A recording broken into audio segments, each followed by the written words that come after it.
The Galactic Empire's conquest. In the far reaches of the Milky Way, the ruthless Zorgan Empire had spent millennia conquering and subjugating civilizations. With advanced technology and a massive military machine, the Zorgans swept across the galaxy like a plague, enslaving or exterminating all who stood in their way.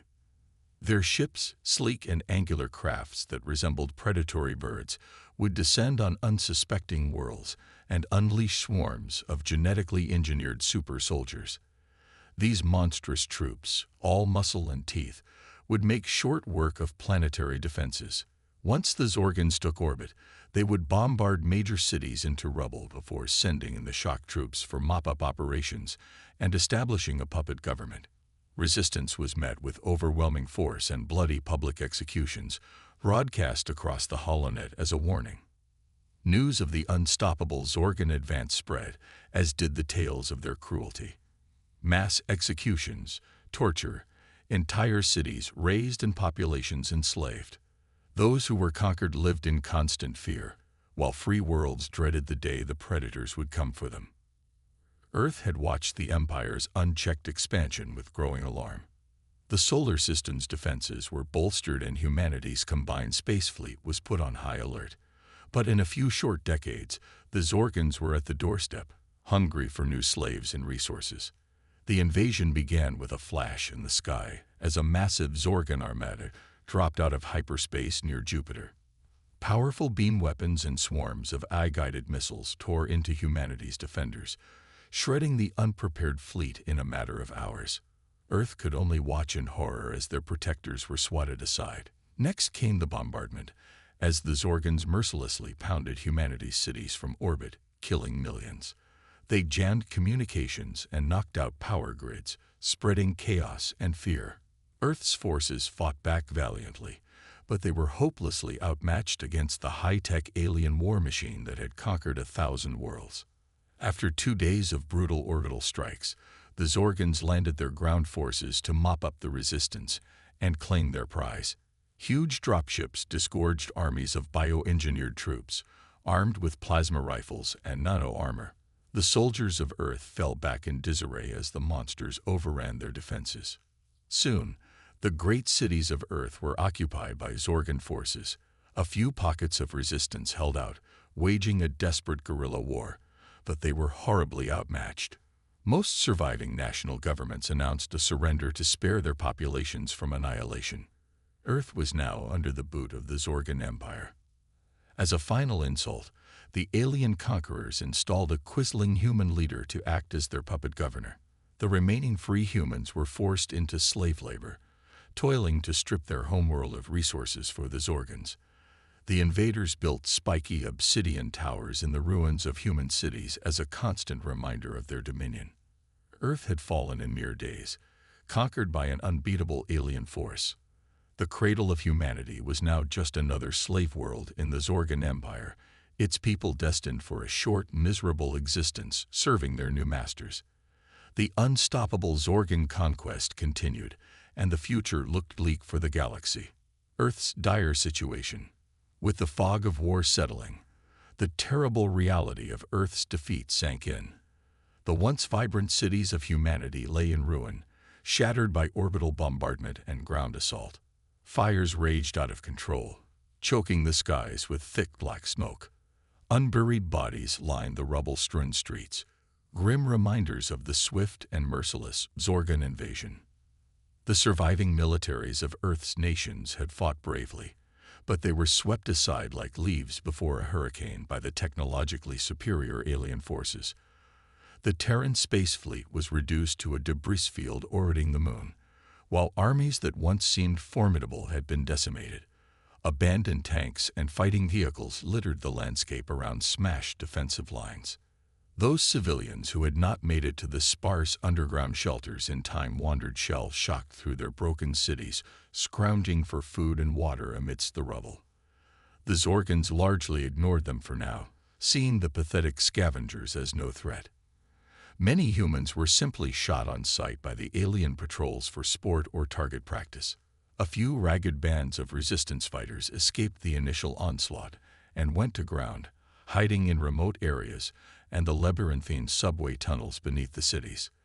They were a hardened mix of surviving soldiers, first responders, and civilian volunteers, united in their determination to keep fighting. But they were desperately short on weapons, supplies, and hope. Strikes against the Zorgan garrison troops led to swift and bloody reprisals against human population centers. The aliens quickly moved to consolidate their hold on their latest conquest. Earth's surviving leaders were rounded up and forced to sign humiliating articles of surrender under the guns of Zorgan troops. The invaders established a number of processing and pacification centers, where humans were sorted like cattle and shipped off-world as slaves or inducted into work gangs. The Zorgans stripped Earth of its resources with ruthless efficiency. Heavy machinery churned up the landscape, stripping away rich mineral and metal deposits. The alien biotechnology bonded with Earth's life forms, twisting flora and fauna into unrecognizable monstrosities and subverting entire ecosystems to serve the Empire. Earth's oceans, once full of vibrant life, were depleted to feed the Zorgan war machine. Bands of sobbing humans were marched into transport ships at gunpoint to serve as slaves and workers across the Empire. The unlucky ones were simply thrown into Zorgan meat vats, a convenient food source for the invaders. A whole generation of humanity was being ripped from its cradle to serve the conquerors. To govern their new territory, the Zorgans appointed a human Quisling, a former politician who had secretly made a deal with the invaders before their ships even entered the solar system. He was a simpering, obsequious man who now wore the fine robes of a planetary governor. But in truth, he was nothing more than a puppet, governing at the whim of the Zorgan commander and rubber-stamping the aliens' cruel policies. The cities that still stood became ghettos, their human inhabitants now reduced to chattel toiling for their alien overlords. The Zorgans built their own settlements, towering black spires that rose from the rubble like obsidian talons grasping the planet. These became the centers of the occupation, where Zorgan commanders lived in decadent luxury, while the subject population starved. Cut off from the outside galaxy and under the crushing boot of Zorgan rule, humanity's future looked bleaker than ever before. The brief and brave resistance had been snuffed out, the armies of Earth's once mighty nations were shattered, and the planet itself was being hollowed out to feed the Zorgans' expansion. To the rest of the galaxy, humanity was just another primitive species, subjugated by the unstoppable Zorgan Empire, soon to be forgotten. But even in their darkest hour, a few embers of defiance still smoldered in the most unlikely place, the Scandinavian peninsula. There, a mild-mannered professor was experiencing visions of an ancient power reawakening, one that would shake the very foundations of the Zorgan occupation and light the spark of a new resistance.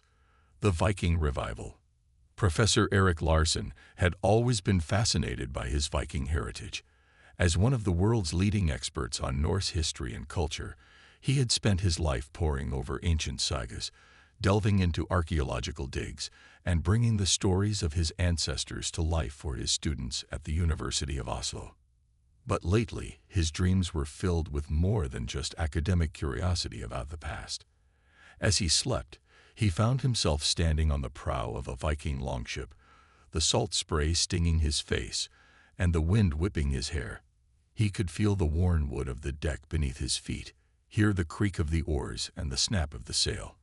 The dream was incredibly vivid, more real than any he had experienced before. In the dream, he was dressed not in his usual tweed jacket and slacks, but in the furs and leather of a Viking warrior. A heavy sword hung at his hip, and his hand rested easily on the hilt as if he had been born to wield it. This was not the garb of a mild-mannered history professor, but of a battle-hardened Norse raider. As the dream longship plowed through the waves, a figure appeared before Erik. He was a grizzled old warrior, his face lined with scars and his eyes gleaming with ancient wisdom. The old Viking regarded Erik solemnly, then spoke in a voice that resonated with power. "Awaken, my son. The time has come for the descendants of the Vikings to rise again. An ancient evil threatens the world, and only the power of our people can stand against it. You must find the others, those who share our blood and our spirit. Together, you will unlock the secrets of our ancestors and wield the weapons that once made us the terror of the seas. The fate of your world hangs in the balance. Do not fail us."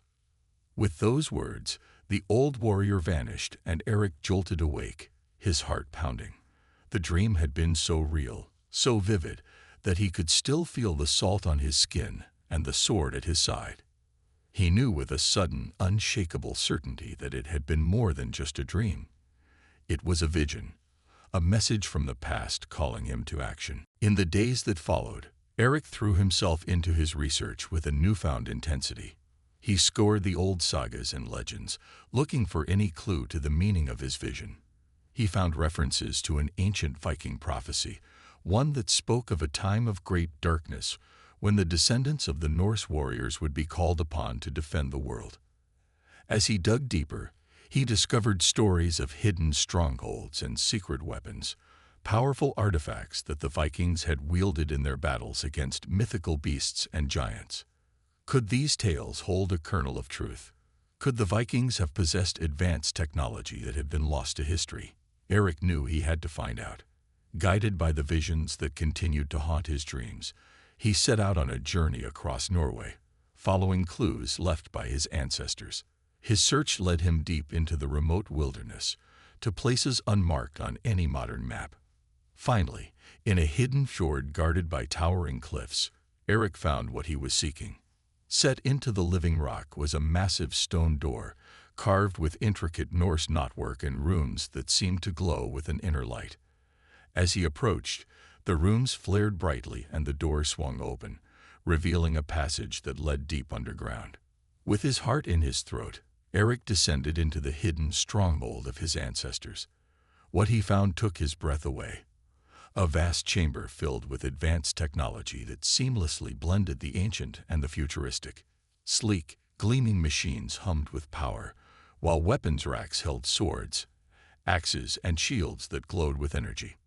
At the center of the chamber stood a raised dais, upon which rested an ancient stone altar. As Eric approached, a hologram flickered to life above the altar, taking the form of the grizzled old Viking from his dreams. The figure spoke, his voice echoing through the chamber. "Welcome, my son. You have found the Hall of the Einherjar, the ancient stronghold of our people. Here lies the power to defend your world against the darkness that threatens it. But you cannot do it alone. You must gather the other descendants of the Vikings, those who share our blood and our spirit. Together, you will form a new band of warriors, a new generation of Einherjar, to stand against the evil that has conquered your world. The weapons and armor of our ancestors are yours to wield in this fight. Go forth and awaken the Viking spirit that sleeps within humanity. Your world's fate rests on your shoulders." Eric listened with growing resolve as the hologram spoke. He could feel the weight of destiny settling on him like a cloak, but instead of fear, he felt a deep sense of purpose. He had been chosen by fate, or perhaps something more, for this incredible burden, this glorious calling. He would rally humanity's Viking descendants and lead them against their alien overlords, no matter what cost. The mild-mannered professor was gone. In his place stood a man reforged by the spirit of his ancestors into something more. An Einherjar come again, striding forth from legend into life. Professor Eric Larson was no more. Now there was only Eric Redbird, future bane of the Zorgan Empire. With steely resolve, Eric began readying the hall's ancient defenses, then sent out coded signals using ancient Norse codes, meant specifically for this moment when once again humanity would need its defenders. He smiled grimly.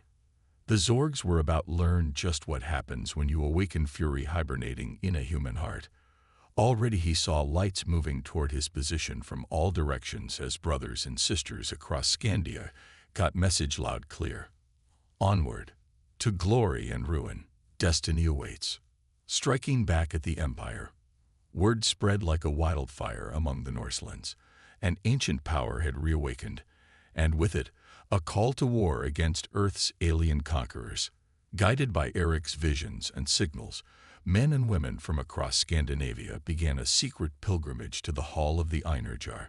They came from all walks of life, soldiers and sailors, farmers and fishermen, all united by the common threads of their Viking heritage and their burning desire to throw off the yoke of Zorgan oppression. As they arrived at the hidden stronghold, Eric greeted each of them personally. He could see the fire in their eyes, the same spirit that had driven their ancestors to become the most feared warriors in Europe. Under the vaulted ceilings of the ancient hall, they donned the high-tech armor and weapons of the Einherjar, marveling at the power they could feel coursing through them. The armor was a marvel, a perfect blend of ancient design and advanced technology. Glossy black scales covered the warriors from head to toe, shimmering with energy fields that could turn aside blaster bolts and strengthen the wearer's blows. The helms were styled after the iconic Viking designs, complete with swooping horns, but enhanced with heads-up displays and advanced comm systems. The weapons were no less impressive. Swords and axes glowed with disruptor fields that could slice through Zorgan armor like butter. Spears and arrows crackled with electromagnetic pulses that could fry alien electronics. And the shields, emblazoned with glowing Norse runes, could project powerful force fields to protect the warriors in battle. Armed and armored with the cutting-edge tech of their ancestors, this new generation of Einherjar began their war against the Zorgan occupiers. Eric, now known as Eric Redbeard, led them in daring raids against the alien outposts and supply lines. They struck hard and fast, appearing out of nowhere to wreak havoc, and then melting away into the wilderness before the Zorgans could mount an effective response. The Zorgan commanders were baffled and enraged by this sudden appearance of a powerful resistance force. They had crushed Earth's armies with ease, and their advanced tech should have been more than a match for anything the primitive humans could muster. And yet these new warriors, with their strange armor and weapons, were making a mockery of the Zorgans' supposed invincibility. At first, the Zorgans dismissed these raids as the work of a few isolated malcontents, nothing that their vastly superior forces couldn't handle. But as the attacks increased in frequency and boldness, they were forced to take notice. Entire outposts were being wiped out, supply convoys ambushed and destroyed, and Zorgan soldiers were turning up dead with ancient Viking battle cries carved into their armor. The Zorgan High Command dispatched more and more troops to Norway to crush this new threat, but the Einherjar were always one step ahead. Eric's mastery of tactics and his warriors' incredible courage and skill made them a formidable force, even against the advanced weapons and genetically engineered soldiers of the Zorgans. Soon, tales of the Einherjar's exploits were spreading across the occupied zones. To the downtrodden and oppressed people of Earth, these Norse warriors became a symbol of hope, proof that the Zorgans were not invincible and that resistance was possible. In secret, people began to rally to the cause, forming their own resistance cells and coordinating with the Einherjar. As the ranks of the resistance swelled, Eric knew that the time had come to take the fight to the enemy. In a daring raid, the Einherjar struck at the heart of the Zorgan occupation, the towering obsidian citadel in Oslo where the puppet governor ruled. The battle was fierce, with the Einherjar's advanced weapons clashing against the Zorgans' brutal technology. But with skill, courage, and the power of their ancestral tech, the Norse warriors triumphed, capturing the governor and declaring Oslo free from Zorgan control. The news of Oslo's liberation spread like wildfire, igniting a wave of rebellion across the planet. In every city, in every town, humans rose up against their alien oppressors. Victory for Earth. As the news of Oslo's liberation spread across the globe, the human resistance against the Zorgan occupation exploded into a full-scale rebellion. In every corner of the planet, people took to the streets, rising up against their alien oppressors with a fury born of desperation and newfound hope. The Einherjar, the elite Norse warriors led by Eric Redbeard, had shown that the Zorgans were not invincible. Now, inspired by their example, humans everywhere were fighting back. In the ruins of once great cities, in the scorched farmlands and shattered factories, 1,000 battles raged as humanity fought for its freedom. The Zorgans responded with characteristic brutality, unleashing their advanced weapons and genetically engineered soldiers against the rebels. But the humans, emboldened by the Einherjar's victories and armed with captured Zorgan tech, met them head-on. What they lacked in advanced technology, they made up for in courage, determination, and sheer numbers. In the heart of this global uprising, Eric Redbird and his Einherjar were the tip of the spear, striking at key Zorgan strongholds and inspiring resistance fighters across the planet. Clad in their high-tech Viking armor and wielding the advanced weapons of their ancestors, they were a force to be reckoned with, a living embodiment of humanity's unbreakable spirit. Under Eric's leadership, the global resistance began to coordinate its efforts. Hacking into the Zorgan communication network, they shared intel, coordinated attacks, and supported each other across vast distances. Slowly but surely, they began to turn the tide, liberating city after city, country after country. The Zorgan High Command, once so confident in their invincibility, found themselves on the defensive. Their forces, spread thin across the planet, were being hammered on all sides by the relentless human resistance. Supply lines were cut, outposts overrun, and the puppet government they had installed collapsed as their collaborators fled or switched sides. In a desperate attempt to regain control, the Zorgans unleashed their ultimate weapon, a massive orbital platform armed with a planet-scorching beam cannon. If they couldn't have Earth, they would destroy it, leaving nothing but a burnt husk as a warning to any other species that dared to resist them. But the resistance had learned of this plan, thanks to intelligence gathered by Einherjar infiltrators. As the orbital platform charged its weapon, preparing to reduce Earth to ashes, Eric Redbird led a daring final mission. A small team of his best warriors, armed with experimental teleportation tech reverse-engineered from the Zorgans, boarded the platform in a desperate bid to destroy it from within. The battle that followed was the stuff of legend, a clash of titans high above the earth. The Einherjar, their armor scorched and battered, fought their way through hordes of Zorgan defenders, planting explosives at key structural points. Even as they fell one by one, their blood staining the alien metal, they never wavered in their determination. In the end, it came down to Eric himself, wounded but unbowed, facing off against the Zorgan commander in the heart of the platform's reactor core. In a battle that would echo through history, the mighty Norse warrior triumphed, driving his glowing battle axe into the core and setting off a chain reaction that tore the platform apart. From the surface of Earth, people watched in awe as the Zorgan's mighty weapon exploded in the sky, lighting up the night like a second sun. Cheers erupted across the planet as the realization sank in: they had won. Against all odds, humanity had defeated the most powerful empire in the galaxy.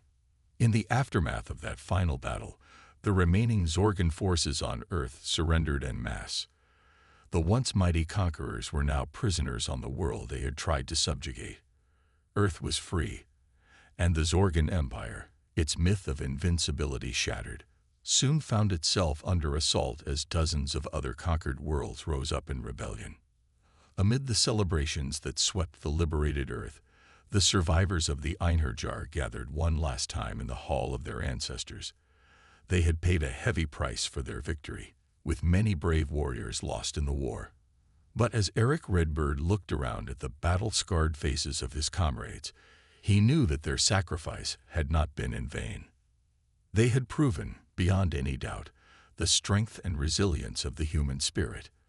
They had shown that even the most advanced technology was no match for courage, determination, and the unbreakable bonds of brotherhood.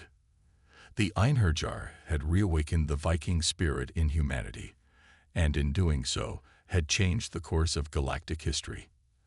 As the sun rose over a free Earth, Eric knew that their work was not done. There were other worlds out there still suffering under Zorgan rule, other peoples in need of the same hope and fire that the Einherjar had brought to humanity.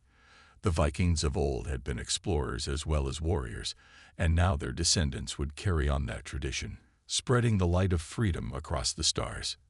The Galactic Empire had fallen, and a new age was dawning, an age of human unity, strength, and purpose. Under the banner of the Einherjar, humanity would take its rightful place among the stars, not as conquerors, but as liberators and protectors. The Viking spirit, once confined to Earth, would now echo across the galaxy, a beacon of hope for all who yearned for freedom. Eric Redbird smiled as he looked out over the celebrating crowds, his heart swelling with pride and purpose. The road ahead would be long and hard, but he knew that humanity would walk it together, united by the unbreakable bonds of shared struggle and victory. The Einherjar had shown the way, and now it was up to all of humanity to follow in their footsteps, to forge a new destiny among the stars. And so, as the sun rose higher in the sky, the people of Earth looked to the future with newfound hope and determination. They had faced the greatest challenge in their history, and they had emerged stronger, united, and unbroken. The Zorgan Empire was gone, but the spirit of the Vikings, the spirit of humanity, would endure forever.